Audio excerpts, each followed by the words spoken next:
أعوذ بالله من الشيطان الرجيم بسم الله الرحمن الرحيم وآت ذا القربى حقه والمسكين وابن السبيل ولا تبذر تبذيرا إن المبذرين كانوا إخوان الشياطين وكان الشيطان لربه كفورا۔ سورہ بنی اسرائیل کی آیت نمبر 26 اور آیت نمبر 27 ہے۔ والدین کے حقوق کے بعد اللہ رب العزت دوسرے حقوق کا ذکر فرما رہے ہیں اور حکم فرمائے وآتی اور دیجئے ذی القربا اپنے قریبی رشتہ داروں کو حقہ ان کا حق والمساکین والمسکین اور مسکین کو وابن السبیل اور مسافر کو ولا تبذر اور فضول نہ اڑاؤ تبذیرا اپنے مال کو فضول نہ اڑاؤ۔ ان المبذرین اور یاد رکھو یقین رکھو کہ فضول اڑانے والے کانوا اخوان الشیاطین شیطان کے بھائی ہیں۔ وکان الشیطان اور جو شیطان ہے لربہ کفورا وہ اپنے پروردگار کا ناشکرا ہے۔ آیت نمبر 26 اور 27 کا خلاصہ ہے۔ بہت اہم مضمون ہے، بہت ضروری مضمون ہے جو ہر صاحب مال کو، اور آج کل ہر کوئی کچھ نہ کچھ مال تو رکھتا ہے، 100 روپیہ 200 روپیہ 1000 روپیہ 10,000 روپیہ، یہ مال ہر ایک کے پاس ہوتا ہے، نہیں تو زندگی میں آتا ہے۔ اس کو خرچ کرنے کے اصول سکھائے، پہلے تو والدین پہ خرچ کرنا، پھر اس کے ساتھ وآتی ذی القربا حقا، اس میں 3 لوگ کا ذکر فرمایا۔ نمبر 1 ذی القربا، نمبر 2 مسکین اور نمبر 3 وابن السبیل، یہ 3 لوگوں کا ذکر فرمایا۔ ذی القربا کیا ہوتے ہیں؟ قرآن مجید نے جہاں بھی عزیز و اقارب کا لفظ بولا ہے وہاں پہ ذی القربا کا لفظ استعمال کیا، یعنی ذل کا مطلب ہے والے اور قربا کا مطلب ہے قریبی، یعنی قریبی رشتے والے، قریبی تعلق والے، قربت والے۔ اس سے مراد ہے ذوی المحارم، جیسے قریبی رشتے والے تو ہو سکتا ہے میرا دوست بھی ہو جو مجھ سے بڑا اچھا تعلق رکھتا ہے، مجھے اچھا دوست بناتا ہے، بچپن سے اس سے دوستی ہے، لنگوٹیا یار ہیں، تو یہ ذی القربا نہیں ہے جی۔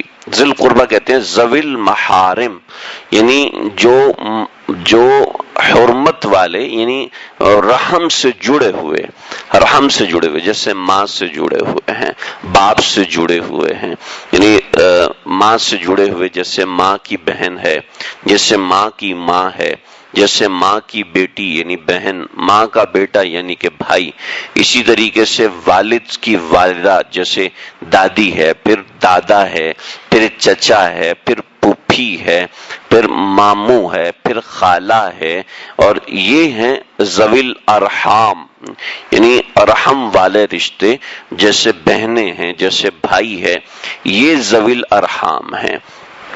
اور پھر ان کے جو قریب ہیں، پھر ان کے جو قریب ہیں، جیسے بطور مثال خالہ ہے، خالہ کا بیٹا ہے، خالہ کی تو وہ پھر دوسرے درجے میں آتا ہے، چچا ہے، پھر چچا کا بیٹا ہے، یہ دوسرے درجے میں آتا ہے، پھوپھی ہے، پھوپھی کی اولاد ہے، یہ دوسرے درجے میں آتی ہے۔ اسی طریقے سے انسان قیاس سمجھ سکتا ہے۔ تو یہ ہے ذوی القربا۔ ذوی القربا میں سب سے پہلے ذوی الارحام ہے، پھر اس کے بعد درجہ بدرجہ، یہ ہے ذوی القربا۔ دوسرا ہے مسکین۔ مسکین کے بارے میں بڑی تفصیل ہے، لیکن یہاں پر اس تفصیل کی ضرورت نہیں، اس لیے کہ یہاں وہ شرعی حکم منضبط نہیں ہو رہا، تو مسکین یہاں پر محتاج کے معنوں میں ہے، ورنہ مسکین کے بارے میں بہت سے اقوال ہیں۔ امام شافعی کہتے ہیں کہ جس کے پاس ایک وقت کی بھی روٹی نہیں ہے وہ مسکین ہے۔ امام ابو حنیفہ فرماتے ہیں جی جس کے پاس ایک وقت کی روٹی ہے اور دوسرے وقت کی نہیں ہے تو وہ مسکین ہے، اور جس کے پاس دوسرے وقت کی بھی ہے تیسرے وقت کی بھی ہے تو وہ مسکین نہیں کہلائے گا۔ اور امام شافعی کہتے ہیں جس کے پاس ایک وقت کی روٹی ہے، یعنی روٹی سے مراد آج کے حساب سے ایک آدمی ہے، اس کے 2 بچے ہیں اور ایک بیوی ہے، تو اپنے لیے 2 روٹی، اپنی بیوی کی 2 روٹی اور 2 بچے ہیں ان کی ایک روٹی، تو کتنے جناب ہو گئے؟ یہ 4060 روپے۔ آج جس کے پاس 60 روپے بھی نہیں ہے وہ مسکین ہے، یعنی یہ امام شافعی کے نزدیک ہے۔ اور امام ابو حنیفہ کے نزدیک آج جس کے پاس 120 روپے نہیں ہے تو وہ مسکین ہے۔ تو لیکن یہاں پر وہ حکم متفرع نہیں ہو رہا، وہ اور احکامات ہیں، میں پہلے اس کو ذکر کر چکا ہوں۔ مسکین یہاں پر محتاج کے معنوں میں ہے، یعنی اس کے پاس روٹی ہے، کھانا ہے، پینا ہے، سب کچھ ہے، لیکن اللہ معاف کرے اس کو کینسر ہو گیا ہے۔ اب اس کے پاس چاہے کتنا بھی ہو، ظاہری بات ہے اس کو 50-60 لاکھ روپیہ چاہیے کینسر کے علاج، اس کا ٹرانسپلانٹ ہونا ہے، ظاہری بات ہے اس کے اوپر 60-70 لاکھ روپیہ چاہیے ٹرانسپلانٹ، تو یہ محتاج ہے، تو یہ محتاج ہے، اس کی بھی اس کو بھی مسکین کہہ سکتے ہیں۔ تو یہاں پر اس قسم کے محتاج کا ذکر ہے قرآن کے اس مقام پر، دوسرے مقامات پر وہ چیزوں کا۔ نمبر 3، وابن السبیل، مسافر، مسافر کی بھی مدد کی جاتی تھی پہلے زمانے میں۔ تو مسافر تو آپ سب ہم سب جانتے ہیں کہ مسافر کون ہوتا ہے، لیکن میں یہاں پھر بھی بتا دوں، جو اپنے شہر سے 77.5 کلومیٹر کے فاصلے پر یا اس سے زائد پر جا رہا ہو، وہ مسافر کہلاتا ہے۔ ہمارے ہاں آج کل ایک طبقہ نکلا ہے جو باہر ملکوں میں عبازیہ کے نام سے جانا جاتا ہے، خاص طور پہ قطر میں بہت زیادہ ہے، کویت میں بہت زیادہ ہیں یہ عبازی لوگ۔ تو عبازی لوگوں نے ایک نیا مسئلہ نکالا ہے، اور بہت سے حنابلہ اور ہمارے آج کل کے پاکستان میں اہل حدیث حضرات بھی اس سے متاثر ہو کے بہت سی جگہوں پر اس مسئلے کو سمجھتے ہیں۔ خود میرے سامنے کئی اہل حدیث حضرات نے یہ مسئلہ چونکہ عباسیہ سے متاثر ہے، وہ کہتے ہیں جی گھر سے باہر نکلے تو آپ مسافر ہیں، گھر سے باہر نکلے یعنی آپ یہاں سے اپنے گھر سے ٹاور جا رہے ہیں تو آپ مسافر ہیں، یعنی گھر سے آپ 10-12 کلومیٹر باہر چلے گئے تو مسافر ہیں۔ تو یہ بات غلط ہے جی، یہ شرعی اصطلاح میں آج تک کسی نے بھی اس کو مسافر نہیں کہا، لیکن آج کل کچھ ایسے لوگ ہیں، خاص طور پر اگر آپ سعودی عرب میں جائیں تو سعودی عرب میں بہت سے ایسے لوگ ہیں جو عبازیہ فرقے کے اس مسئلے پر چل رہے ہوتے ہیں، حتیٰ کہ وہ مکے کے رہنے والے مکہ سے نکل کہتے ہیں جناب مکہ سے باہر ہے عرفات، کتنا ہے جناب 14 کلومیٹر، کہتے ہیں جی ہم مسافر ہیں، ہم مسافر ہیں اس لیے ہم 12 کلومیٹر شہر سے باہر، شہر سے ایک قدم باہر رکھا تو آپ مسافر ہیں، اندر رکھا تو آپ مسافر نہیں۔ تو یہ اس قسم کی باتیں ہیں جو کہ جمہور اہل سنت والجماعت، حنبلی ہے، شافعی ہے، مالکی ہے اور حنفی ہے، آج کل کچھ حنابلہ اس سے اختلاف کر رہے ہیں، ورنہ اصولی طور پر اس میں کسی کا اختلاف نہیں۔ تو مسافر یہ ہوتا ہے جو کہ 3 دن کی مسافر، یعنی آج کے حساب سے 77.5 کلومیٹر کی مسافت 3 دن 3 منزل کے مسافت پر ہو تو وہ مسافر ہے۔ تو یہ 77.5 کلومیٹر کوئی دور جا رہا ہے تو وہ مسافر کہلایا جائے گا۔ اب ان کے بارے میں احکام سمجھ لیں۔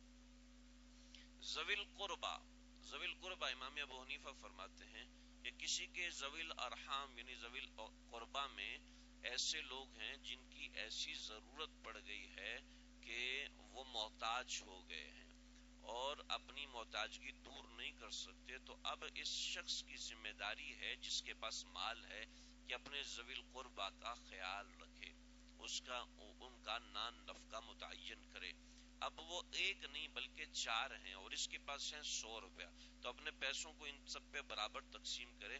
یہ تقسیم کرنا اس کے ذمہ واجب ہے، جو اس کے پاس ذوی القربہ ہیں ان کی خدمت کرنا، ان کو دینا، یہ واجب ہو جاتا ہے، یہ ذمہ لازم ہو جاتا ہے جو صاحب مال ہیں۔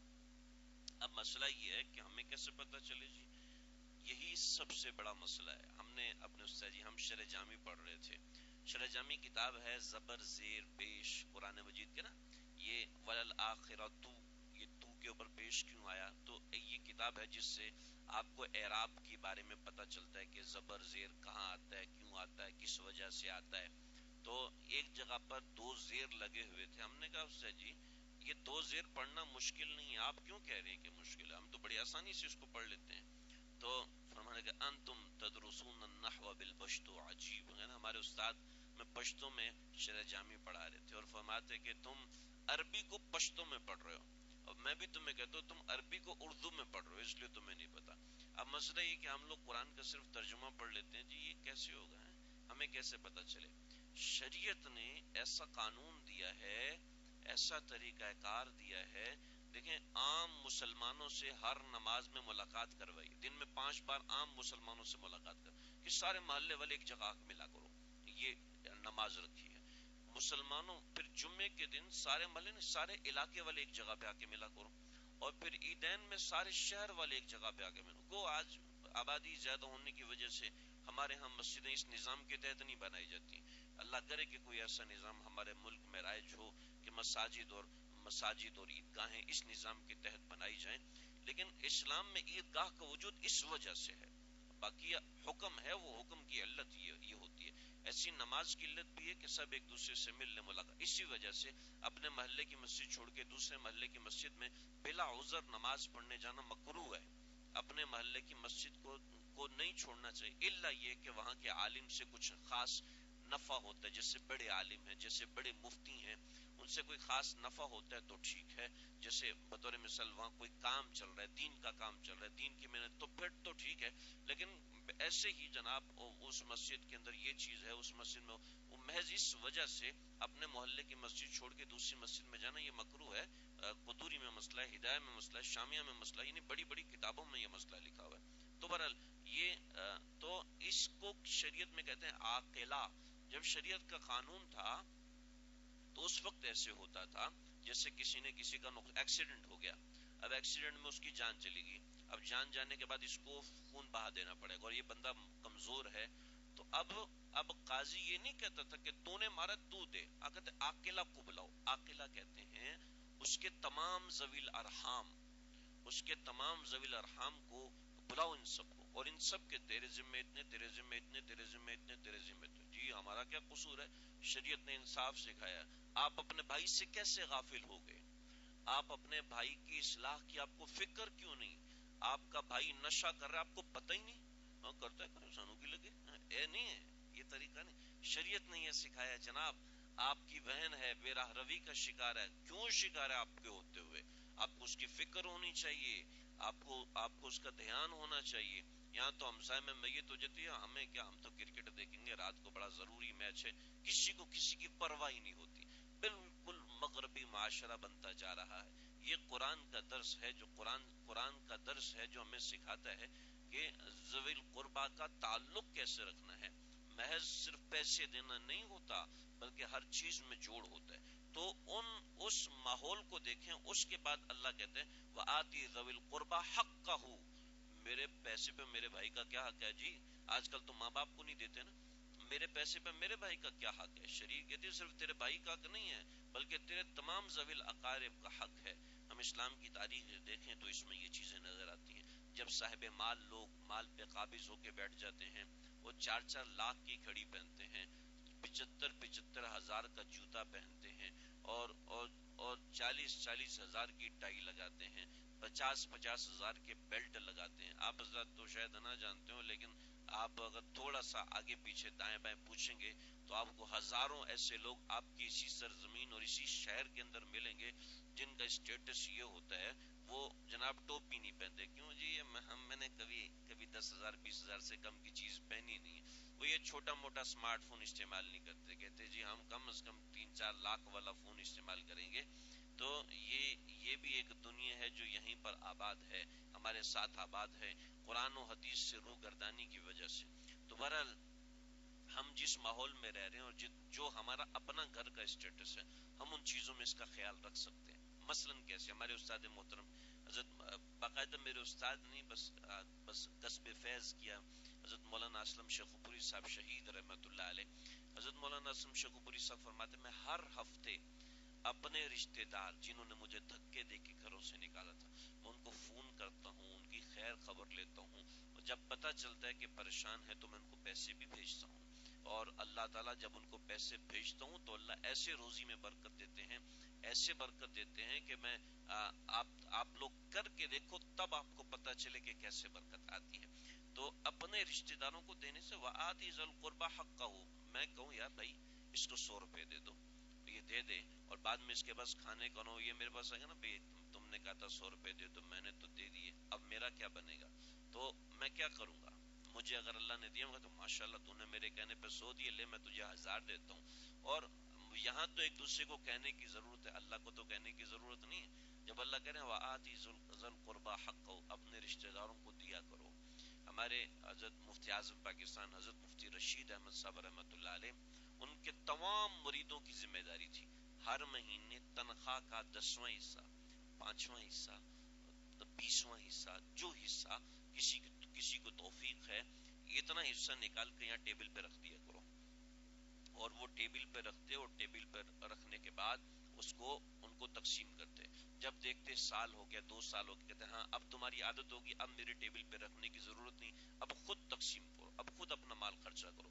چنانچہ ایک مرتبہ تو ایسا ہوا کہ سارے پیسے جمع کیے, جمع کر کے دبئی سے سونے کی اینٹ منگوائی جو کہ پونے 1 کلو کی تھی, یعنی پونا کلو کی تھی, اور خود حضرت مفتی عبدالرحیم صاحب دامت برکاتہ سے فرمایا کہ جاؤ کہ دارالعلوم کراچی میں جمع کرا کے آؤ, کہ میری بڑی خواہش تھی کہ میں سونا خالصتاً سونا جو ہے وہ اللہ کے راہ میں صدقہ کروں. یہ بھی ایک شوق ہوتا ہے, اللہ کے راستے میں خرچہ کرنے کا ایک اپنی لذت ہوتی ہے, ایک اپنا مزہ ہوتا ہے. تو یہاں اپنے رشتہ داروں کو دینا بھی اللہ کے راستے میں خرچہ, کبھی اپنے ماموں, کبھی اپنے چچا, ان کو کوئی ہدیہ دے دیا. ہدیے میں سب سے بہتر گھڑی نہیں ہوتی, ہدیے میں تسبیح نہیں ہوتی, ہدیے میں کھجور نہیں ہوتی, ہدیے میں سب سے بہتر ہے کیش دیا جائے. تو اپنے رشتہ دار جن کے بارے میں احساس ہے کہ ضرورت مند ہو سکتے ہیں تو ان کو کچھ نہ کچھ مال دیا جائے, کچھ نہ کچھ خدمت کی جائے, اور خاص طور پہ جب وہ مستحق ہیں. تو امام ابو حنیفہ نے تو یہ مسئلہ بتایا کہ جو ذوی الارحام ہیں ان کے لیے لازم ہے کہ ان کی کوئی نہ کوئی خدمت کرے اگر اللہ نے وسعت دیا. اگر خود محتاج ہے تو پھر اس کے ذمہ نہیں. ایک پہلی چیز ذوی القربا. دوسری چیز مسکین کے بارے میں بتا چکا ہوں کہ محتاج ہے, جو شخص محتاج ہے اس کی مدد کرنی ہے. تیسرا وابن السبیل کا حکمن آج کل عمومی طور پر نہیں ہے, اس لیے کہ مسافرت آج کے زمانے میں بہت آسان ہو گئی ہے. لہذا آسانی کی وجہ سے کوئی بھی بندہ 2 دن کے اندر کینیڈا پہنچ سکتا ہے, کوئی بھی بندہ 2 دن کے اندر کسی بھی ملک کے دنیا کے کونے میں جا سکتا ہے. لہٰذا آج کل مسافرت کے ویسے مسائل رہے نہیں. دوسرا کمیونیکیشن ایسا فاسٹ ہو چکا ہے کہ آج کل کوئی ایسا مسئلہ نہیں ہے. لیکن پھر بھی کچھ لوگ ایسے گھوم رہے ہوتے جی ہمارا جیب کٹ گئی, ہمارا ایسا مسئلہ ہو گیا. اگر واقعتاً یقین ہے تو اس کی مدد کر دی جائے, ورنہ آج کل اسی چیز کو فراڈ بنا لیا گیا ہے. تو اس وجہ سے علماء فرماتے ہیں آج کل کمیونیکیشن بہت آسان ہے, ایک فون کال پہ آپ کے رشتہ دار آپ کو پیسے بھیج سکتے ہیں. لہٰذا آج کوئی ایسا مسافر عام طور پہ نہیں ہوتا کہ جو ایسا محتاج ہو جائے, لیکن پھر بھی ہو تو یہ احکامات ہیں. اور اس زمانے میں چونکہ مسافرت کی بہت مشکل ہوتی تھی, لوگ گھوڑوں پہ سفر کرتے, گدوں پہ سفر کرتے, پیدل سفر کرتے تھے, اور رستہ بھٹک جانا, سڑکیں تو ہوتی نہیں تھی. سڑکوں کا نظام تو حضرت عمر بن خطاب رضی اللہ عنہ نے بعد میں کے نظام کے کافی بعد تعمیر میں آیا, تو سڑکوں کا نظام تھا نہیں. اور تو پھر ولا تبذر تبذیرا, اور تبذیر نہ کرو. تبذیر الگ چیز ہے اور اسراف الگ چیز ہے. اس کے بارے میں بڑی ضروری چیزیں ہیں, میں انشاءاللہ اس کو تفصیل سے آئندہ ذکر کروں. فی الحال یہ 3 احکامات, 3 چیزوں کے بارے میں احکامات یہ ذہن میں رکھیں. اللہ سمجھنے کے